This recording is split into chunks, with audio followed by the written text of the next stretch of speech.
Welcome to a brand new episode of Attitude Makeover. I have with me Lalitha Indrakanti, a role model and a global head of business operations at Ikea. An unconventional leader with a very strong business focus, she's held several leadership roles across business lines in the last 20 plus years. As a small town orphan girl with a different upbringing, she started working at the age of 17 with a core belief of never giving up.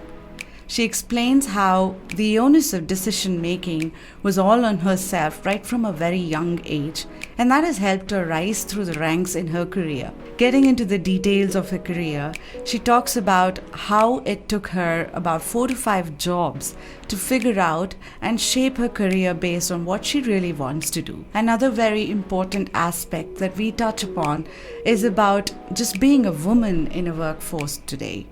Dealing with prejudices and stereotypes, prioritization without really carrying the guilt around with us, and aiming for a better work and life integration. Self-introspection and upskilling go hand in hand in this ever-changing world. She draws focus on how to stay updated to stay relevant. We also delve into the importance of having a futuristic work, a work network that most women like me really lack, striking a fine balance in various roles and establishing prerequisites and non-negotiables to give your 100% to work and a lot more. This conversation is one where Lalitha speaks her mind and pushes you to evaluate how to set up your career for success. You shouldn't miss out on this one. As always, I hope you enjoy this conversation and I look forward to more likes, subscribes, and shares. Thank you again for tuning in to Attitude Makeover.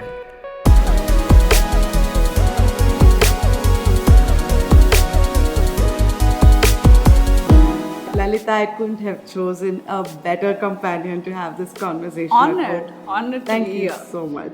Thank you. You made me so comfortable enough to say, okay, I'm going to test this at home. Thank you so much for being part of Attitude Makeover. It's a privilege to have you here today. Same here. Happy to be here.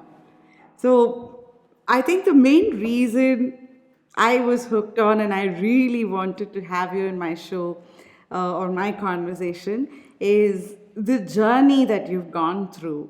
It's not been an easy journey, and yet you've sort of carved out a niche for yourself in the last 20 plus years. And I think it's very important to speak about this journey and for my audience to really first know who Lalitha is and then go into the journey of Lalitha. So I will start off with, if you can spend some time from early years till the Lalitha today, what's been that journey like? Who is Lalitha? Who am I? I think it's like almost like a soul-searching episode for me. I think I'm somebody just who's determined not to give up. If I just have to sum it up in one word. Small town girl, grew up in all villages, vernacular educated, never went to a convent school in my life. Started working at the age of 17, and here I am, wherever I am. So it's been a long journey, a lot of inspirations along the way. But I think the only thing, as I said, is not give up. Small town as in where? Which part of? I'm from Andhra, a place called Kakinada. Okay. That's my hometown, but I would say until I came to Bangalore, the longest period I've ever stayed anywhere is a maximum of 3 years. So I kept moving throughout my childhood education. So Bangalore is truly home. So if people ask me, where are you from? I generally can't think of anything other than I'm from Bangalore. Right? Because this is the place I've stayed the longest in my life. Yeah. And early years were very different for you, right? When compared to a lot of us. You want to talk about that or keep that off the conversation? I think, it's okay to talk about it. I mean, I grew up without my parents. I was raised by my aunt. So it's definitely different. I wouldn't say it's bad or good, but it is different than the standard mold of how people grow up and how parents take care of them. And that is the reason I think maybe I started working such an early age, because I wanted to support my own education. And what are some things that you started really building as Lalitha's core very early on? Because the upbringing was so different. And so, what are some things that really are very different from? Because when I grew up in a single mom and just my sister and me. And for me, a lot of these patriarchy things, financial independence, all that was like, a different foundation from the regular upbringing, right? And I'm thinking your upbringing, having been different, meant that you were sort of molded differently very early on. Yes, itself. absolutely. I think the way how your childhood goes will definitely have a bearing on who you are.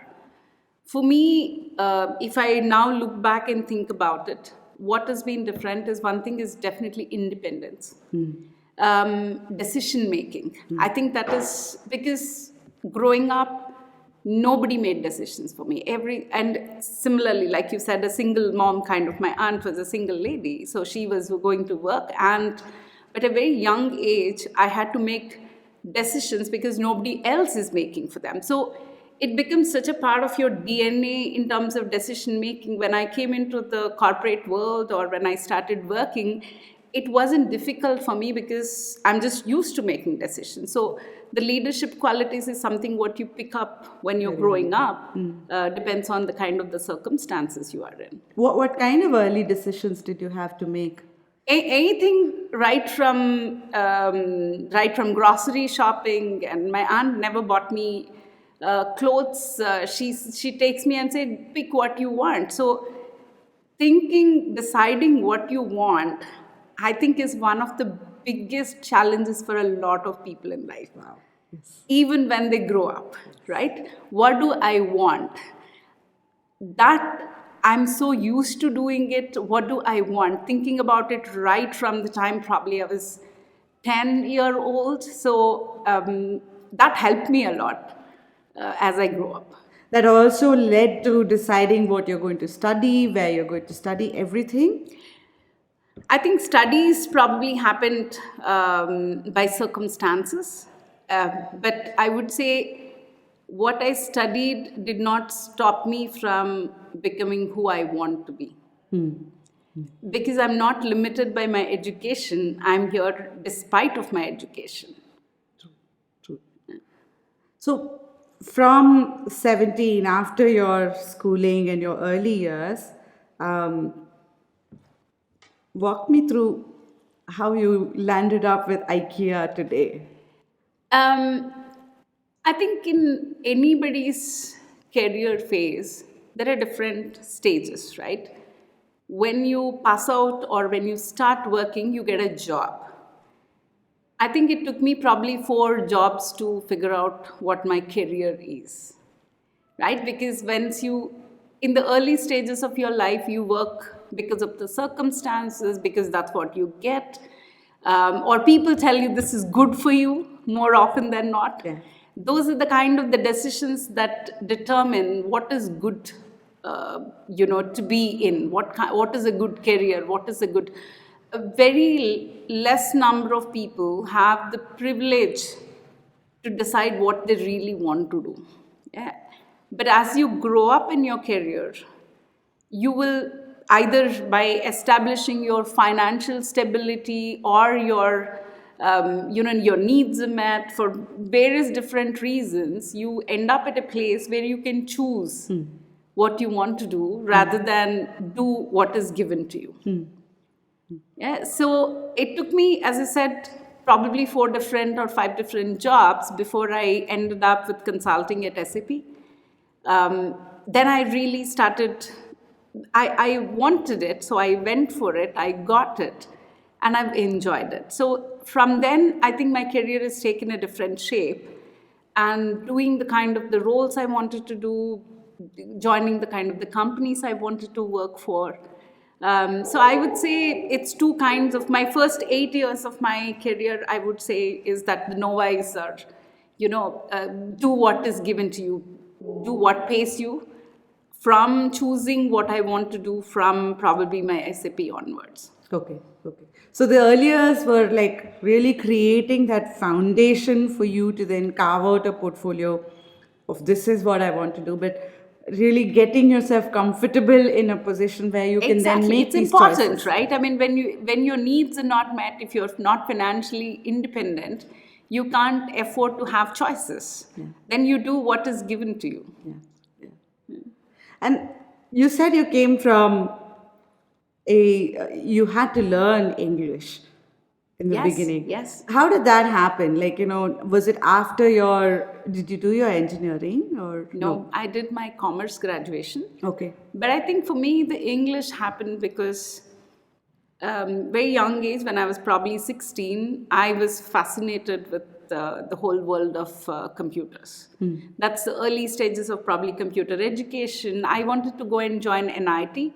And when somebody who was kind of, getting me admitted, they said, why do you want to do it?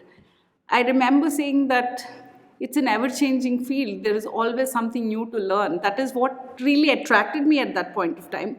But I think joining a professional IT education institute, interacting with the kind of the people, I think that's probably where I picked up my language skills. But I'm generally quite fond of learning different languages. I can speak quite a few of Indian languages at least. So I think you just need to have a flair, then you would just pick it up. You then seem to be a curious one also in terms of being abreast with what's changing and where I need Till today. Yeah. Till today. I think my even any of my executive assessments and other stuff, people sometimes say that having anything when you're high 90s is not good, right? As a trait, it's not good. But my learning agility or the need for learning is always in high 90s, and I'm not ashamed of it. Because I have a need, and the need has to be either met professionally or has to be met personally. So if there is a year that goes by without me learning something new, I just feel that year is wasted in my life, right? I mean, some people just have that need for learning. I'm one of those people, fortunately or unfortunately. Yeah. I think for me, the way I really connected with you were two things, right? One was, I don't know if you remember the first time we met. I think the first thing was the background or the upbringing itself. And I think both of us don't come from a super luxurious background. And yet... Typical families. Right? And yet we've carved ourselves out as a niche. That was one thing. The second thing was the whole thing of, having clarity on what you want, which comes with the ability to adapt very quickly, learn, and also the curiosity of, what is changing, and thereby how do I keep myself ready for something like that. And then, of course, the resilience. God, your resilience and grit is like, hats off. Kind of there. So I wanted to spend the 1 hour or 1.5 hours today to really talk about how do you carve out a career portfolio for yourself.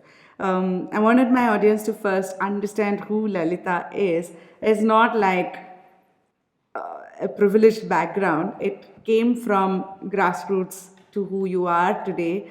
And it's possible to dream that way, first of all. The second thing is, how do you go about, after you've established a certain level of financial stability, how do you then go about the next level, which is, carving out your career? First question for you there is, Lalitha, when you started, and you said the first 8 years was explorative, just figuring out the jobs that are coming your way. But how did you then decide on this is my value prop? Because what you actually went through is a value understanding of yourself and thereby positioning yourself in the right place at the right time. And that doesn't happen overnight. How did you go about? Are there methods to this madness? I'm not sure whether I'm qualified to talk about methods and other stuff, but I can just tell about myself, right? I think for anybody, understanding what your core values are, what are your non-negotiables, is very, very important. I will not do anything that is not in line with my integrity, in line with my, the determination, quite a few of those, your core values. As long as you're not compromising on your core values, and you have to bring your 100%, that's my belief, that you should be able to bring your 100% to work. Yeah? Those are my anchoring traits that determine what I want to do. And as I mentioned, learning is very important for me. So, getting the jobs where there is something new to do every few months or every, consulting, what consulting is, right? Finding the difficult situations, providing solutions, understanding new problems, understanding new clients, that really intrigued me, right? That is the reason why I went into consulting, saying that this is what I would love to do. I didn't have the qualifications or the things. I worked for it. I studied for it. I achieved it. I saved for it to study, and I did. And eventually I ended up doing what I wanted to do. I think it's all about understanding what really gives you that energy to keep going. Before you joined SAP, can you talk a little bit about what was your career like? Where were you? And what were some early on investments you did on yourself, whether it is your own self-introspection or going and studying something, or, I'm thinking you would have done some bit of research or networked to find out what's the ideal bit. What was that like? I think one thing which I've always done, which I continue to do, is to upskill yourself, right? You can't be way off. Everything is ever changing in the world. Whatever is your core skills, and not continue to be what got you here won't take you there, right? That's a standard thing, but not many people believe that. Not the people think that they have a unique skills and that will keep going forever. But your unique skills has to be created. You have to continue to learn. You have to continue to understand the industry. I've been fortunate to work mostly in tech companies throughout my career, right from NIT days, right? But understanding technology, seeing the trends, what is happening in the market, what are the core skills that you would need? Are you willing to be a student again? Are you willing to go back to the blackboard and start understanding the ABCDs of something which is coming up new? Is very important, because if you don't have the skills that are required for the world, you're going to be obsolete, right? So it's important to keep upgrading yourself, upskilling yourself. But just because you upskill, it's not going to get you opportunities. But finding those opportunities, how do you make space for yourself, is also important, equally important about learning something new. True. And one part of it is discovering this. My experience has been, first is understanding where the world is headed. Maybe have a perspective of 3 years down the line. That's what you're also talking about. Futuristic, where is it headed? And then understanding where are your gaps. Yes, right? Very important. That's a hard part, isn't it? It is a hard part. It is a hard part. Knowing what you want to do, or knowing what you want, is the hardest part, as we spoke earlier. Understanding the gaps and addressing them is the most difficult thing, right? Because as grown-up adults, we don't want to believe we have any shortcomings. We don't. The minute you're close to feedback, it's your learning is over, right? So you need to be open for feedback. You need to be open to look at. I always constantly think, even in the most successful situation, how can I do it better next time? I think that mindset, if you have it, you would continue to grow. Do you go reach out for this feedback within your network, within your peer groups, your superiors, or beyond that? How do you collect this feedback? I think I've been fortunate enough to work for organizations who have invested early on me in terms of either be it mentoring. There are also situations where I went and sought mentors, right? Because I felt I'm in a situation which is probably, I can tell you an example, right? So I was working with IBM. I was a bunch of friends were together, and there are men and there are women. And there are people who wanted a promotion, and they've been trying their level best to how do they build their profiles, what kind of projects they should take, and all of that. And one fine day, my manager asked me to just do a last year summary write-up. I wrote it and sent without even knowing what it is for. And in the next cycle, I was promoted. And I was promoted ahead of my peers, right? And that, I went back and said, I didn't ask for promotion. I didn't want the promotion. Why was I given this, right? That's a kind of a situation when I felt singled out, when I felt, oh, my friends are like looking at me, oh, she's getting ahead of us. I didn't know how to deal with that situation. So that is when I went and actually sought one of the senior women leaders, saying that, hey, you are so senior, you went through this phase, you grew ahead of your peers. Can you guide me through this? How do I deal with this situation? So mentors or coaches, it can be situational, it can be depends on your circumstances, but I think it is extremely important to seek mentorship, understand, reflect, have sounding boards within your peer groups with who you can discuss, seek feedback, talk to your people who are working with you. I think that constant feedback loop is so very important, Sanya. And it's not about organizational assessment. It's not for your manager to tell you end of the year who you are. You need to know who you are. Yeah. Right? That's so important, and that is not possible without a feedback loop. Yeah. I want to draw an analogy with sales, right? So in sales, there's this whole concept called value selling, where if you position the value of your solution and you first understand what are the pain points the customer has, and you talk about the value prop that this solution has, then there is an urgency, and then it's about timelines and the definitive period to see if there's a perfect match, and that's when Correct. you go to the next stage.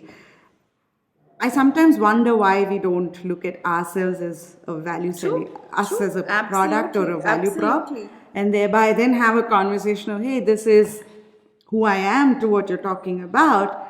This is how I can make an impact to the pain that you have. And these are, let's talk about your broad timelines. And, I might probably have to ramp up. Maybe I'll have to ramp up ahead to have this conversation with somebody and then be in the right place at the right time. Yes. So that's what being in the right place at the I right hate to say this, but for especially women, it is very difficult. time. Tell me more. Yeah, because I think it's all the society and years of conditioning of not to speak about yourself or not to ask for things. And any of the successful women dealt with this prejudice of being too aggressive, right? So it is hard. It is hard for people to bring their value proposition to the table. It is hard for them to talk about themselves. It's just years of conditioning for us. Yeah. How do you start? If I hear you, that it is either extremes, right? You're either too Yeah. aggressive or you're too soft because you don't want conflicts, you avoid conflicts. So either ways, there's a mismatch. But how do you sort of come to the middle ground? And I would think while the early years is still in an explorative stage, when you sort of hit like 6 to 8 years experience, you start feeling this as a woman because there's a lot happening at home. You probably are getting married, you're probably having a kid, and so on and so forth. There's a lot happening at work. Your peers are actually growing and you're not at the same pace. And that's when it starts hitting you, a combination of it hits you. Correct. Plus, the financial bit also has a play in this whole thing. Even though you've been working and earning, there's a financial dependency still. How does one go through this? Is there a advice from you or something that's No, I worked for think you? I think what worked for me is just being true to myself, to who I am. I've never tried to pretend to be somebody I'm not, which means bringing your 100% authentic self to work, even at the a lot of people say that when you are a leader, when you're so humane, it doesn't work. But I say it absolutely, that is how it works, right? Because even if you have to take the most judgmental calls, you need to understand what the situation is, and that you cannot understand if you don't put your 100% self into it, right? That is one aspect of it, just being who you are. The second thing is, I think, I sometimes I feel that anybody I talk to, I keep repeating this one word, which is called prioritization. Right? It is so hard for especially women not to feel guilty about wanting the kind of the role they want to play at that point of time. There is absolutely nothing like work-life balance. It's all working-life integration. There might be a tactical differentiation, but I think you can't be somebody different at work and you can't be somebody different at home. If you're doing that, you will struggle to maintain that two facets, right? So it's important to be who you are and have an absolute prioritization of who you want to be for that particular moment. What does your work need more of you? Does your family need? So my analogy is like that of a piano, right? It is the 100% of the keys, but which key will be up and down, it depends on, so it's all about percentages. So there might be stages in your career where you need to put your family 60% and your career 40%, but there are times when you have to put your career 70% and family 30%. But as long as the totality is making up to 100, I think it's a win-win for everybody. Were you at a situation where you had to choose the 60/40 at any point? Absolutely, absolutely. I had situations in my life where I was even thinking that, is it really worth? Should I have to focus on my kids? I think all of us go through that. But I'm glad I didn't quit, of course, because that people will give you a lot of advice, right? Oh, if you quit and focus, everything is going to be fine. And I really had to sit down and make the decision. I said, it's not going to be win-win for anybody. Say, for example, if I quit and focus on the things that are needed the most at home, and kids will grow up, and then if you are so I've been working all my life, I've never quit working, right? So what happens is, when the need is no longer there, you already lost out on certain years of your career, and be it kids or be it the situation, somebody will stand back and say, did we ask you to do it? Right? What happens is, you will, even if you are there physically at home attending to the situation that you need to attend to, you would always have that regret somewhere at the back of your mind if that is not what you want to do. Yeah. So there are people who are very happy taking breaks in their career, completely justified, very happy to come back if that is what they wanted to do. But that's not probably what I wanted to do. I didn't want to quit. So I sat and was thinking about it, and I said, few years down the line, I don't want to blame somebody else that I am left behind in my career because of you, right? And so I said, how best can I deal with both the situations together? What kind of compromises do I need to do at both places in order to be there at both the places that I need to be? So now I'm able to sit and talk about it because it all worked out, right? If it wouldn't have, it would have been a different story. But what are some things you had to take care of to balance it out at that point? Support system. When I say support system, it's not just about getting a house help. It is support system in every single aspect of your life. Um, be it at workplace, if you're missing out on things, who are your allies, who are your friends, who are gonna fill you up? How do you catch up when you are not there? That's your support network that you built at workplace. How can you make up for the times that you're not physically at work? To the point when you are not at home, who's going to play that role? Who's going to fill that thing? Because there are things that needs to be done. It could be your family, it could be the help you hire, or it could be anybody, right? But as long as the needs, that is the reason why I talk about prioritization. Prioritization is so important, again, for you to define what are your non-negotiables.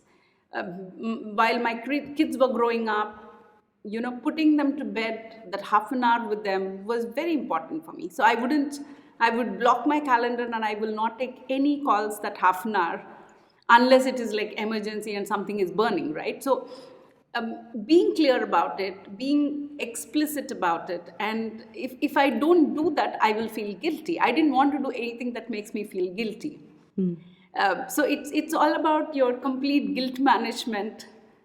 How, when you choose not to do something, how you not feel guilty about it. That's what will keep you going. So, what I see is one is knowing what you want.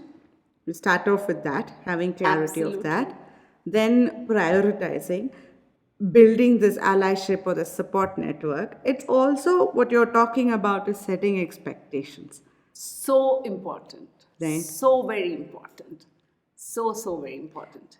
How do you, I mean, that's a hard one, isn't it, Lalitha? Because, it's very easy to say, hey, like, for example, if I take my husband, hey, Shamir, tomorrow I have a meeting and, I'm not there.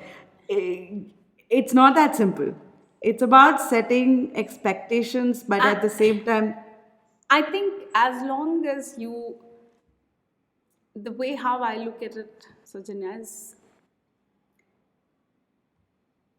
if you're trying to impress somebody, okay, you will try to be who you are not. Eh? When you try and start a relationship like that, when you start being yourself, that's when the expectation mismatch happens.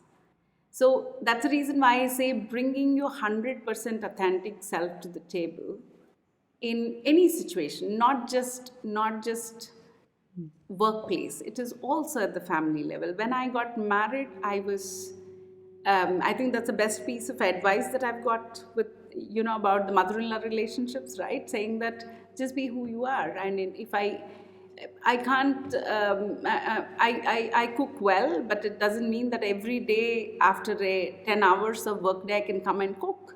yeah. Right? Keeping that expectation absolutely clear doesn't build a false perception of who you are. So be unapologetic about it is what I would say. Nobody should be apologetic about being who they are. Yeah? That's where, as long as you set the same expectation right from the beginning, then there is no expectation mismatch. The problem happens is when you try to be someone who you are not, and along the way who try to be who you are, that's when the trouble starts. Yeah. Because, if you have a meeting and if you have to go, that's what you've done all along, then there is no problem, right? True. So when we go through this, when we have clarity on this, I'll give you an example, right? Like when I decided to have my child, I think the two of us sat together to say, okay, by when do you have to get back to work? What does life after look like? And also at work, I had to have that conversation with my manager saying that this is what I can do, what I will not be able to do. But those are very difficult conversations if you're doing it alone, if you don't have the support system.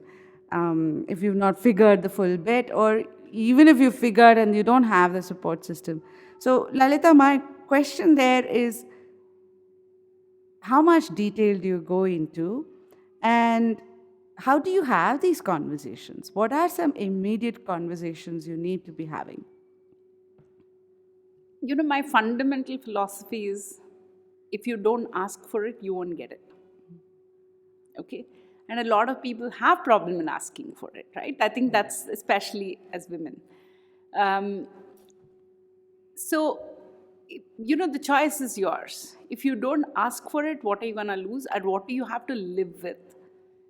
Is it going to be more painful than asking for it, either get rejected or get granted? But you won't know it unless you ask for it, right? I think that's been, and my experience or my personality has been always something that I'm open. I don't hesitate about talking about my problems. I don't hesitate talking about what I'm thinking, how I'm thinking. So it's probably been a little more easier for me than it is for many other people. But I think, the reality is never as bad as your imagination. Yeah, we think too much. We think too much. Yeah. You play it again and again and again in your head. If I ask for it, what do they think about me? What do they, this thing? More often than not, when you ask for it, at least I would say 80% of the people understand what you're going through, because at some point of time, they would have gone through similar kind of situations in their life, right? So my suggestion would be people should just shred that inhibition to go ask for it.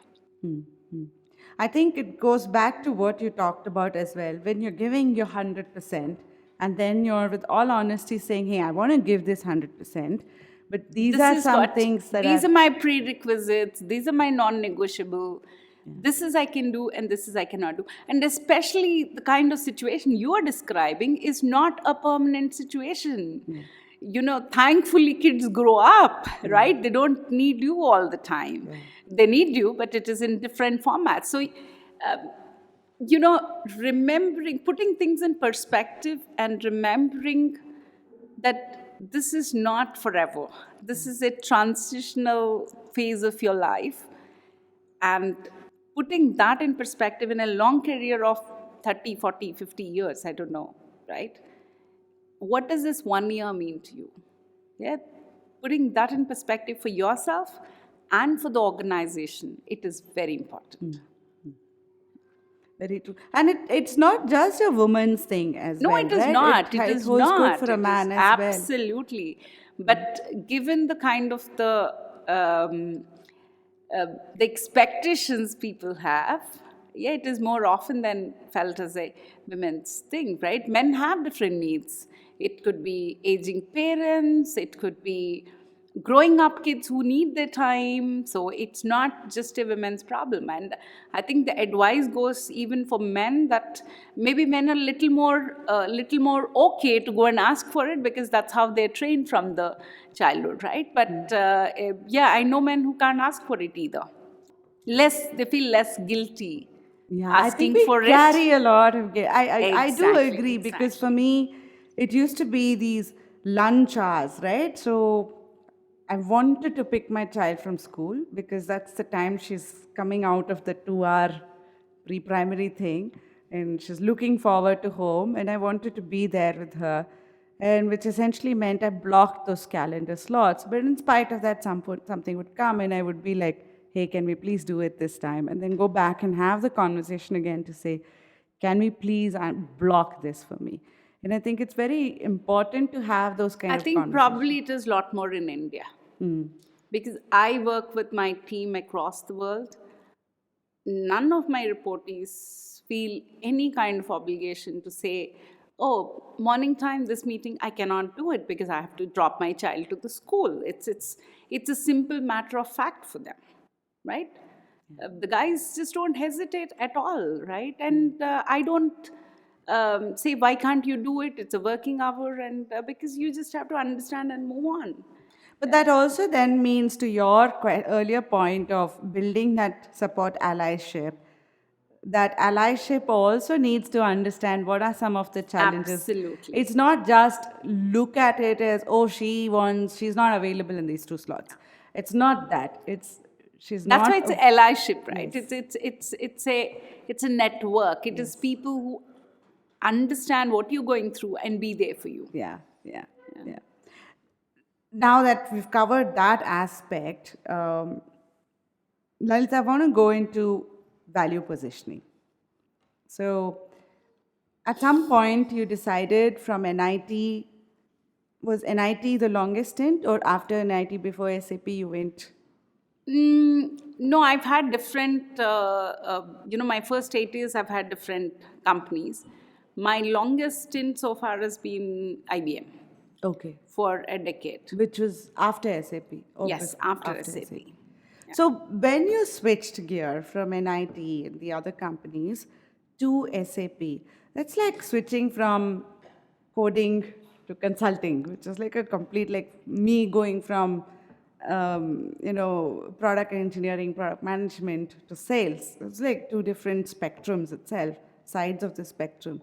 What are some things you had to do in order to prepare? Did you really want consulting? Did you go after consulting, or it just happened to I land? wanted consulting with all my heart, and I put all my eggs in one basket. Failing was just not an option. Wow. I quit my job. This is early 2000s. I paid close to 3 lakhs for getting myself certified as an SAP consultant. Without a background, and I've taken education loan to pay for that 3 lakhs. People thought I lost it, right? Because it's a well-paying job with a company like SAP. I was working in SAP before.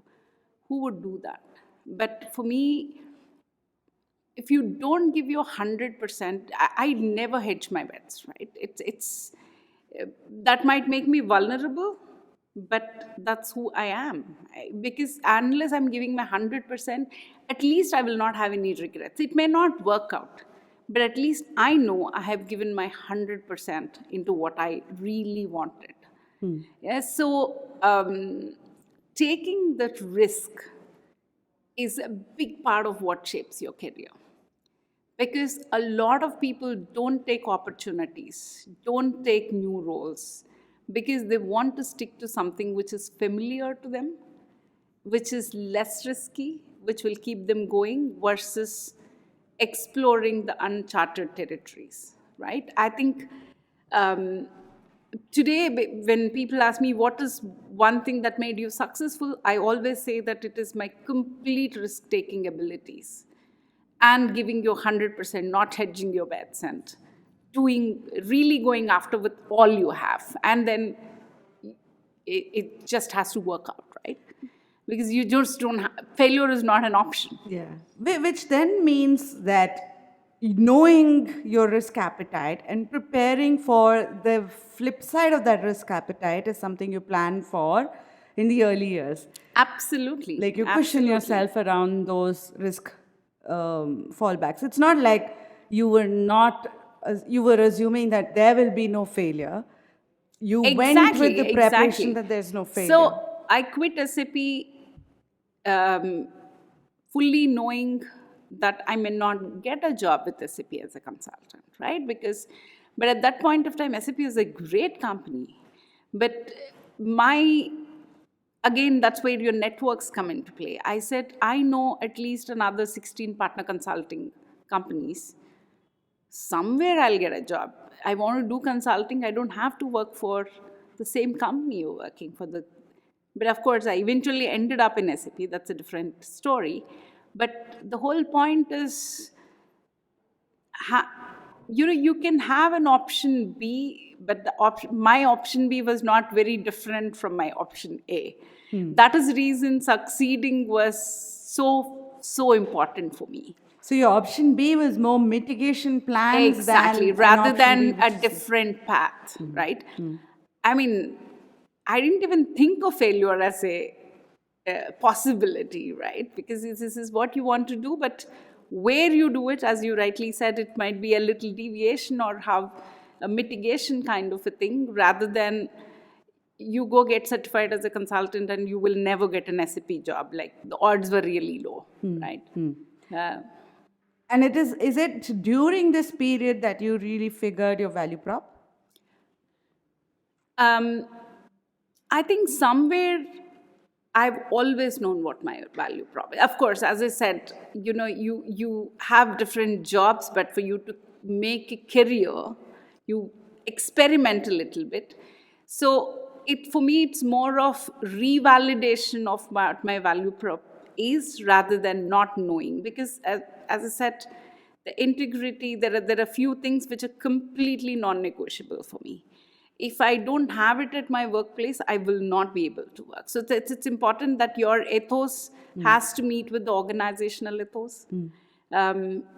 So I probably knew it, but it is about discovering it, revalidating it, understanding it, and more importantly, feeling confident about it. This is what you bring to the table. This is who you are, right? And so it is not as simple as I just apply to some job that is there. It's about fitment. It is about fitment. It is about preparation. It is about thinking through. It is about showing why you are a good fit. Nobody will tap, maybe it happens to people, but it didn't happen to me. Nobody ever tapped on a shoulder and said, here is the job, take it, right? So it's about thinking through why you want to do it, what you want to do it. Do you want to make a switch? Is that what you want to do, right? And preparing, putting your proposition for it is important. So when you're putting your props around there, like in this particular scenario, you started off with coding and then you're getting into consulting, which means you have to get a bigger picture, which means you also have to be client facing, which means you also need to have the communications skills. And Yes, the other absolutely, skills that are required. Absolutely. The seller skills Yes, as well. yes. Right? It's not just as simple as understanding SAP and No, the it's not. infrastructure. No job is what you do just in the system, right? It's about all the things what you're talking about surround in terms of how do you position yourself? How do you it could be your product, it could be your company. How are you being focused outside? These are all very, very important.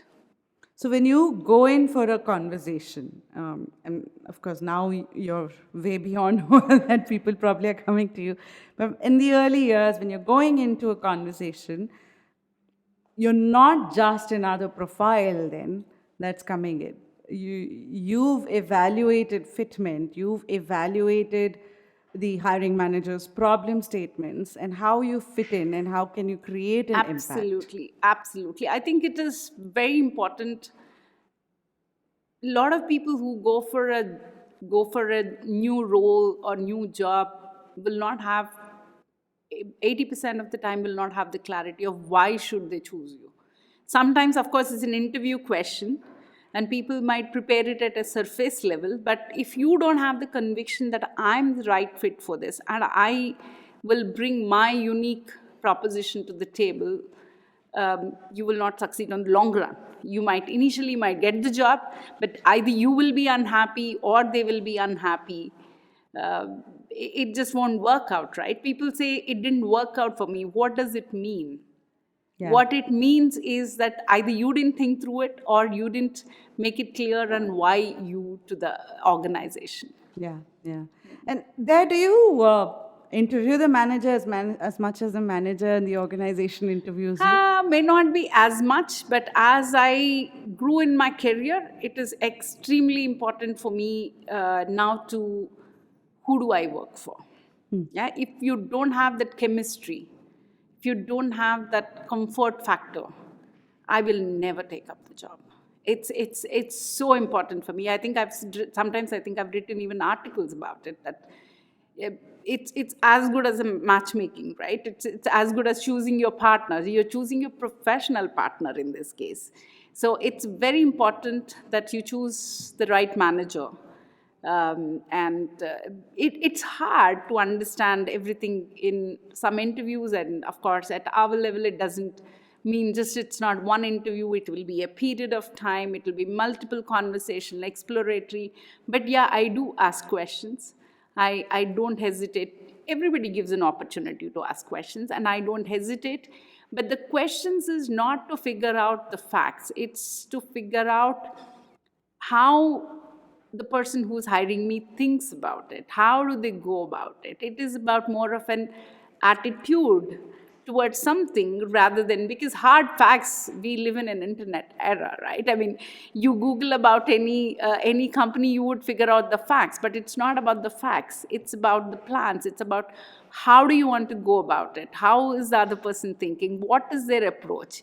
And is this something that will work for you is very important to determine.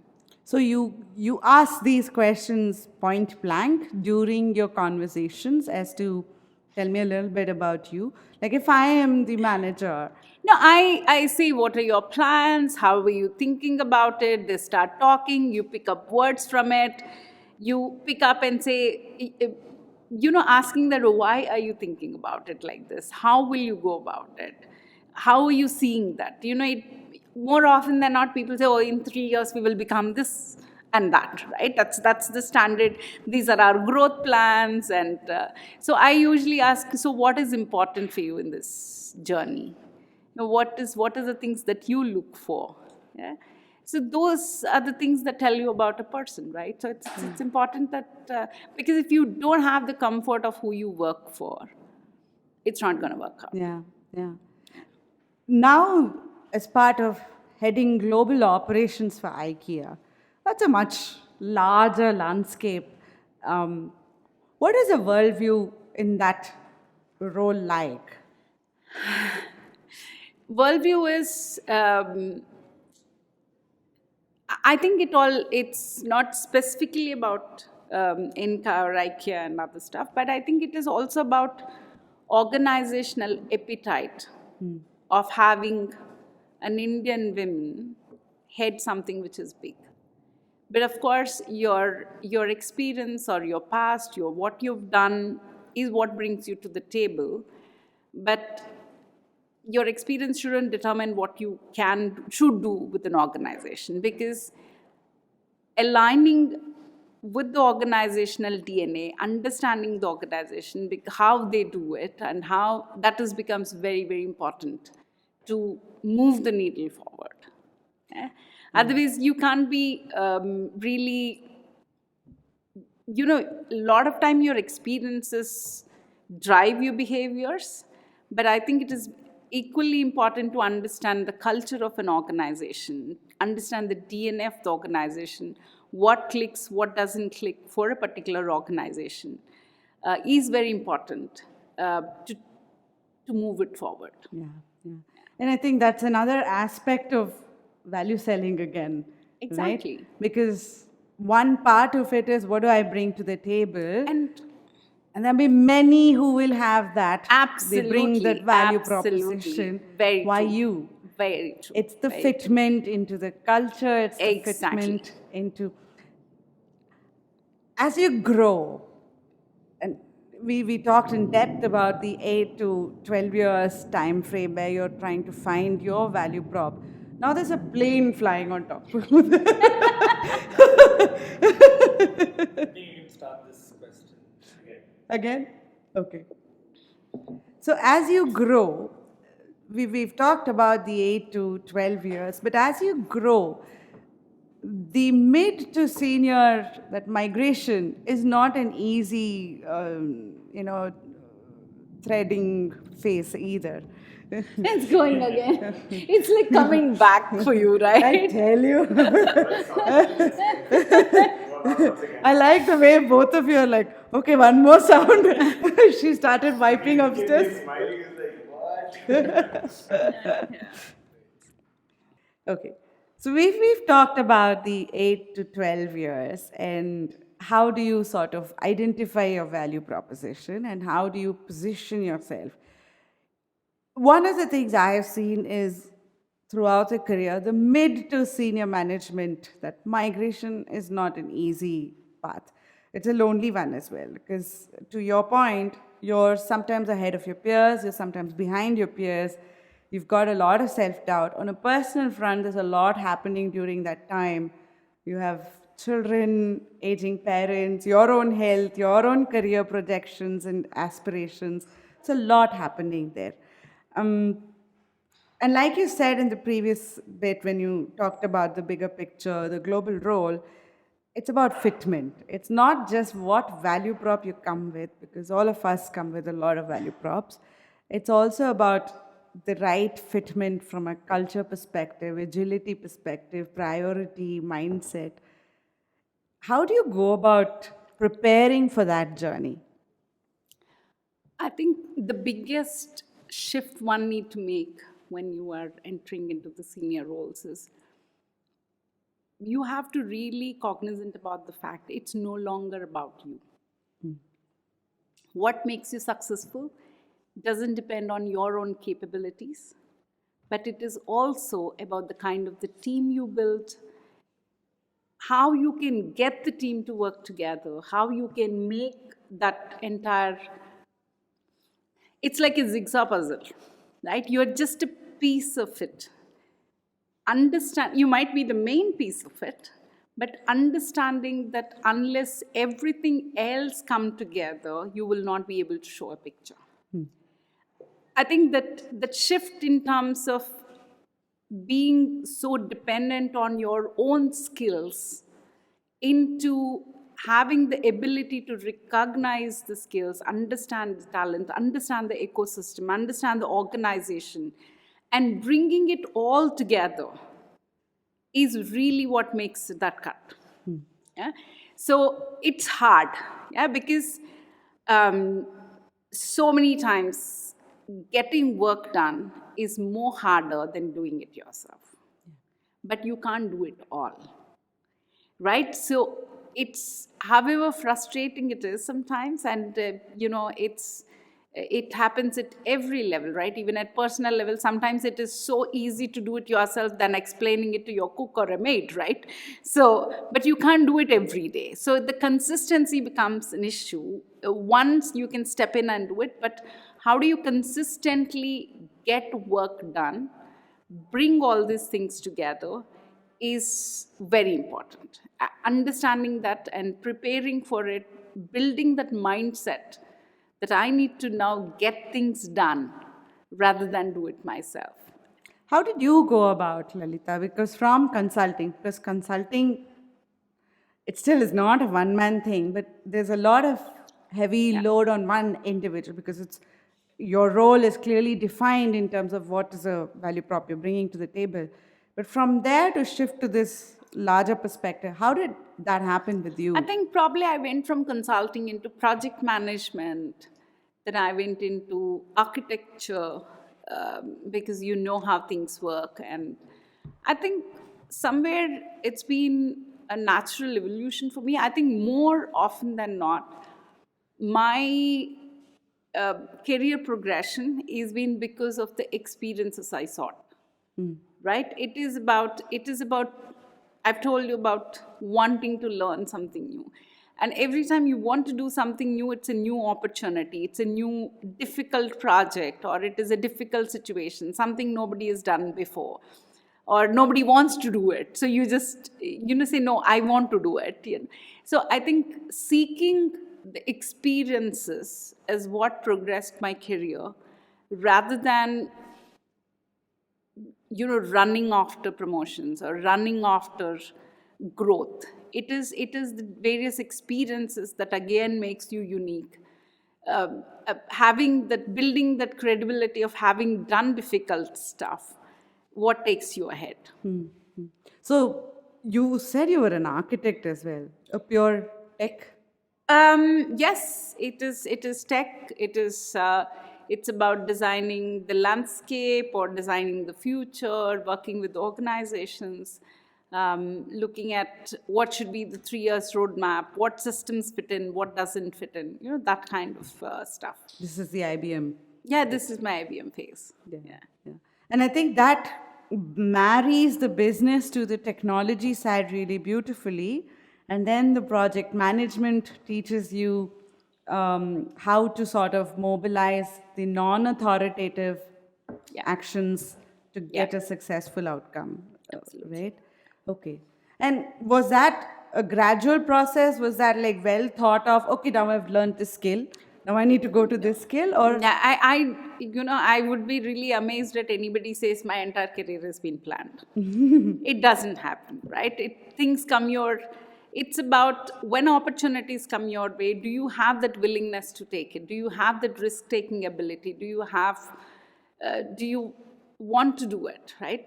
For me, I spent 10 years at IBM. I was in a very comfortable position.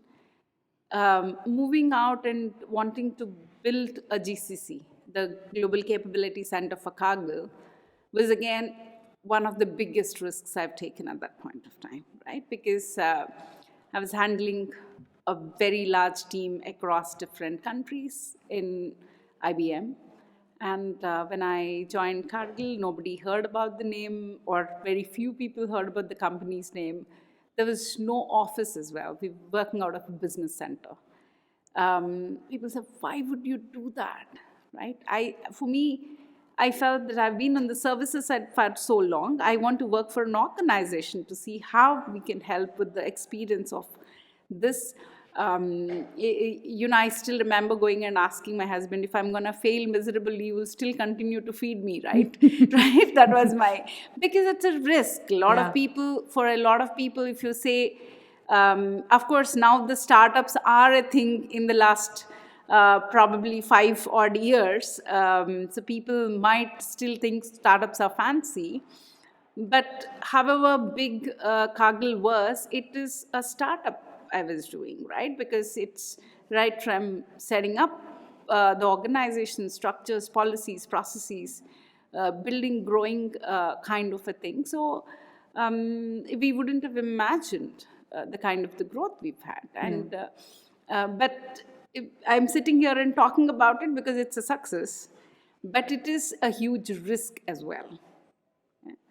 Yeah. And have you had failures, like really? I've definitely had failures, and I, again, don't believe anybody who says they didn't have failures. But you learn from it, and falling is common. How fast can you get up? How well you can dust yourself and run again is what is important. And so when you take up something new, like for example, you took up Cargill, and Cargill, it's while leading a business entity in IBM is one thing, completely leading an organization is another ball game itself, and you're new to it. How did you build the confidence, first of all? I didn't have the confidence. Yeah, so as I said, I was actually interviewed for a very different job, and that's why the managers become so important. My manager, she's an American lady who used to live in Europe. So when I told her, I said, my first thing was take a step back and say, no, operations, I can't do it. I've not done it before. It's not something throughout my career, I've been in tech, consulting, management, and all of that, but operations is very new. Especially finance processes and other stuff, have probably not even heard about it, right? We plan to have 4 or 5 different line functions in the organization here in India. I said, I don't know about it. And she said, look, we're going to have 6 centers. In any of the 6 centers, none of the center heads would ever know all the functions. So as long as you know what you need to do, you don't have to know everything. You will learn along the way. I think that really gave me confidence to take up the job. And definitely I've learned along the way. I think that's been my biggest happy learning experience as well.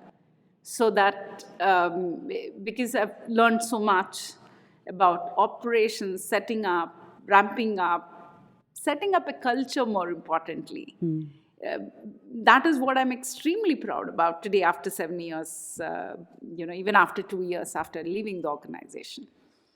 And I think that's the hardest part that many companies struggle with, is the culture bit, right? Like the left arm doesn't know what the right arm is doing.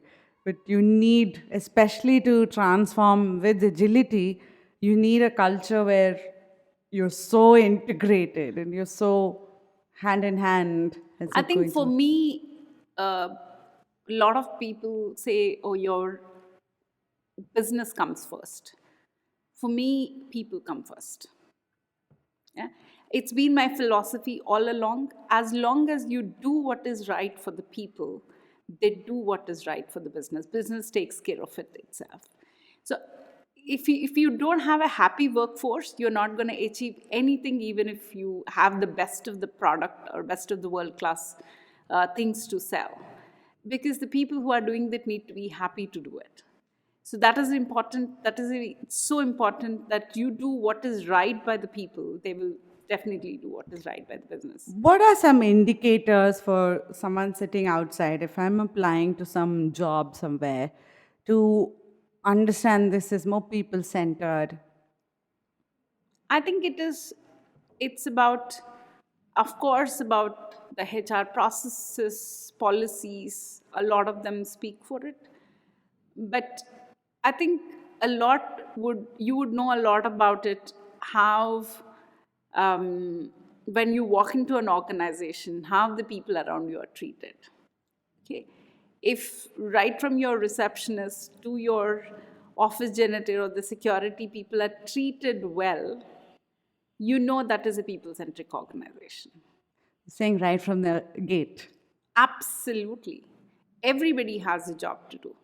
It's their job to do, might be different than your job to do, but unless they do their job, you can't do your job. If somebody sitting in the reception don't issue an ID card, people can't come in, right? So you have to respect every single job at its own capacity and treat people equally.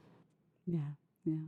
And Lalitha, in this process, if you look back to Lalitha today, to the young Lalitha who walked out of the village, how have you transformed?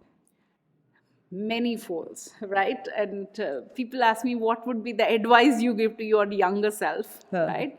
I think I always say reality is not ever as hard as your imagination.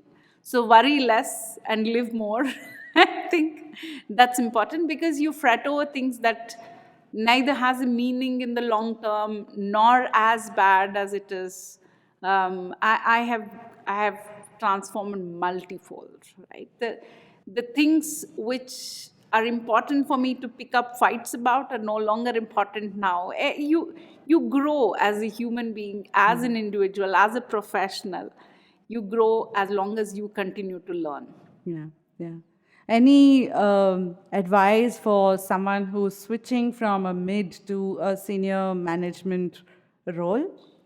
As I told earlier, it's extremely important to realize that you can't do it all by yourself. You need an army of people to do things around. Understanding people's strengths, working with the people, and it is no longer your unique value proposition. It is the team or the organization or what you're leading, their unique proposition. And how do you get the right visibility? How do you highlight what your teams are doing is so important. Yeah. So that moving from saying that I can control everything, realizing that you can't control it all is the biggest learning, I would say. So it's also an unlearning in some ways. It is definitely. Along your career, there are so many times you have to unlearn. It is every time you take up a new job or a new role, you have to unlearn and relearn. Otherwise, you will not be able to be adopting to the organization. Unless you adopt, you can't influence. Yeah. So it is so much important. First, you need to align before you can influence. Yeah. And there, I do have one question. So when you join, and because you've joined in different capacity in different industries and different streams itself, I think this is a great question to hear from you and how you went about. What does your 30, 60, 90 look like when you join a new place? It's not going to be a standard plan. Right. I know a lot of people say that you need to do this. Because every organization is at a different maturity level. So I think it's extremely important the first 30 days, probably even before you start putting plans around, to understand the organization, understand the DNA of the organization, understand the culture, understand what resonates with the leadership, what is prioritizing what is important to be done for the next 60, 90 days is going to be very important, and that is what determine your next 60 or 90 days.